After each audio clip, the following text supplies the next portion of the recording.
As promised, I am back. The combine is now over. It's a thing of the past. You had some people impressed. You had some people that raised their stock. You had some people that fell a little bit. I don't think anybody did absolutely terrible. Maybe not, but it is what it is when it comes to the combine. But as promised, I told you I was going to come out with another video. People seem to like the McCarthy versus Penix. This video was going to be the Drake Maye versus Jayden Daniels debate. The discussion, as a New York Giants fan, which one of these guys would you rather see in blue? Now, the McCarthy versus the Penix situation was a little bit different because some people don't believe they're worthy of the 6th pick. When you think about Maye and you think about Daniels, there's no question. Everybody believes that they are worthy of the 6th pick. So without further ado, let's get into this. Actually, before we do that, make sure you hit that like and subscribe button. If you're a New York Giants fan, the way that I'm a New York Giants fan, go ahead and hit that like and subscribe button. If you're not a New York Giants fan and you just wanted to tune into a video to see the opinion of these two quarterbacks versus each other, shout out to you. Go ahead and hit that like and subscribe button too as well. So let's get into it. Now, when I first think about Jayden Daniels, Heisman Trophy winning Jayden Daniels, LSU, had Malik Neighbors, had Brian Thomas Jr. as his wide receivers. A fantastic duo, possibly the best duo in college football. I don't know if there is another duo better than that in college football.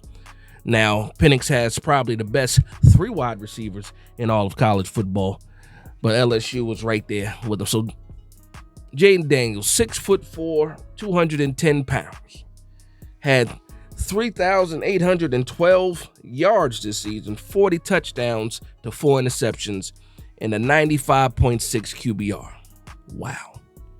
Wow. They wrapped that Heisman up in baby cloths and handed it to him. That was his Heisman. I don't think it was a question at all.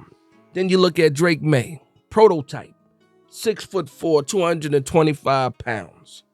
21 years old, so he's a little bit younger than Jayden Daniels.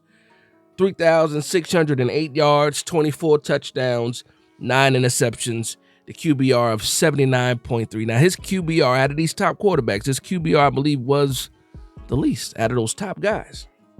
QBR was ranked 15th.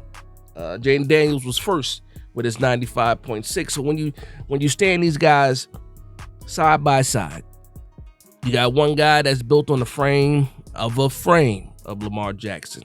Not saying he is Lamar Jackson. Tall guy, little skinny.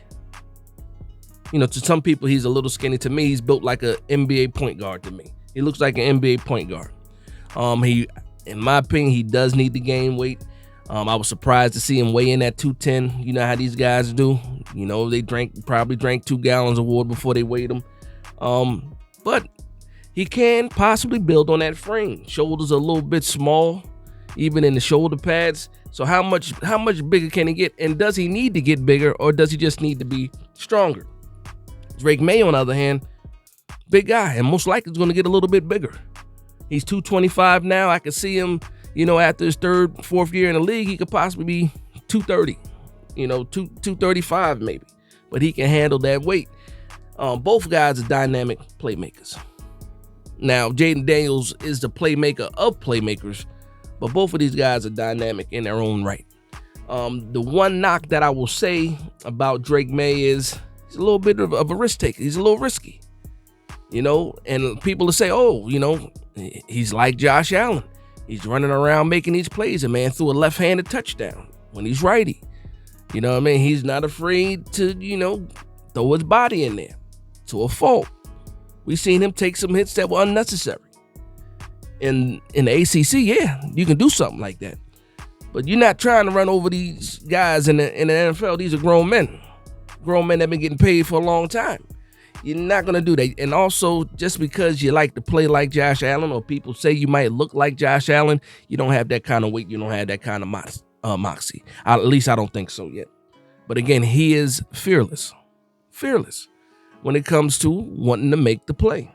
And he trusts his arm, has a big arm, and is not afraid to use it. Not afraid to use it at all. Jayden Daniels, another guy, throws one of the best deep balls in the game. Again, he has Malik Neighbors. He has Brian Thomas. These guys are Yak Kings.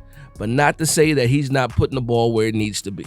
Outside of the numbers, Jayden Daniels is fantastic. And again, if you need to extend the play because it broke down a little bit, or the defense initially has good coverage, or if you just wanted to escape the pocket, you got Jayden Daniels. When I think about the NFC East and I think about the New York Giants, there's no guarantee that the O-line is fixed. There's no guarantee that the O-line will be fixed. And that's one of the knocks people have on Penix. It's saying, oh, we can't protect him. He might get hurt. Listen, Jayden Daniels, any of these guys can get hurt. Michael Penix hasn't been hurt in 2 seasons. Give him a little bit of leeway for that. But Jayden Daniels, with his frame, he can get hurt too. Drake Maye, he can get hurt too with his recklessness a little bit. J.J. McCarthy, a big question mark, but probably one of the most favorable question marks, coming out in this draft. And I'm just sitting here as a New York Giants fan like, you know what? In all honesty, I'll take any 4 of these guys. Any 4 of them. And I say 4 because I think Caleb Williams is gone. I'm not even going to do a video on Caleb Williams because I don't believe there's any chance that he makes it, to the New York Giants. Whether we trade up, trade back, whatever the plan is or whatever people want to do. So I'm just going to go down some of this list to break down Jayden Daniels and what I have listed. So I have dynamic playmaker with a big arm. Can extend plays. Slim build, got to protect them. I put clutch with a question mark. Keeps his eyes downfield despite the ability to break off a big play at any moment. Again, playmaker, challenges every part of the field. Attacks outside of the numbers more than the middle of the field. That's what I have for Jayden Daniels. That's my notes in a nutshell. Like I said, that's the quick, short breakdown.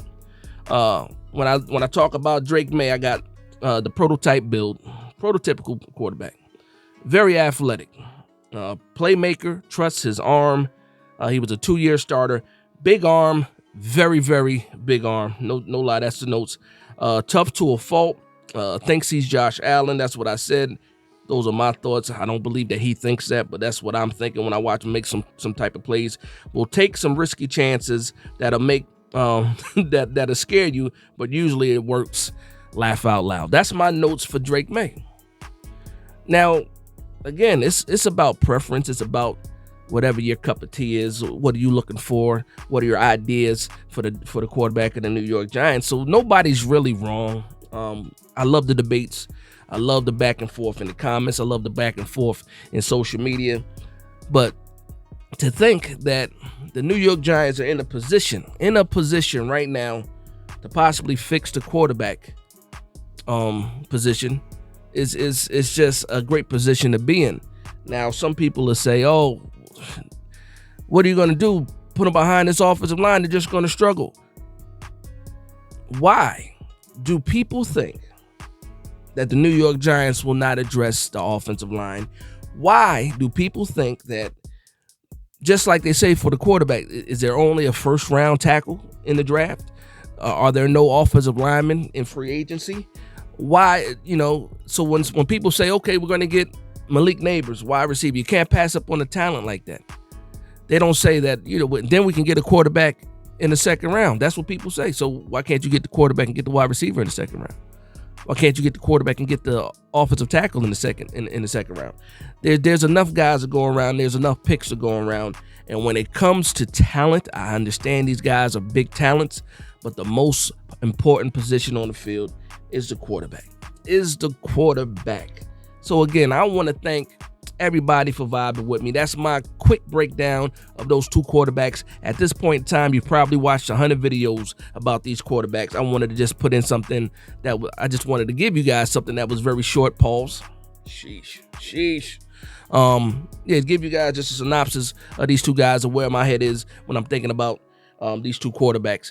And for me, like I said in the beginning of the video, there are 4 guys that we have an option of drafting at 6. I wouldn't be mad with any one of those guys. I also wouldn't be mad at possibly drafting wide receiver, as long as you can try to get one of these guys if they tend to fall in the second round. But there's no guarantee that these guys will fall and that one of these guys is going to be there in the second round. And also, we don't know where we're going to be picking next year in the draft. to try to take that chance. You have a chance right now to change the franchise, and hopefully the New York Giants do that. And again, that's just my opinion. Let me know how you guys feel in the comments down below. Who's the top guy on your list as far as quarterback and things like that? So I want to thank everybody for vibing with me. Please like, comment, and subscribe. And from one Giants fan to another, this is Big Dash Knows, Big Blue Nation. Let's go.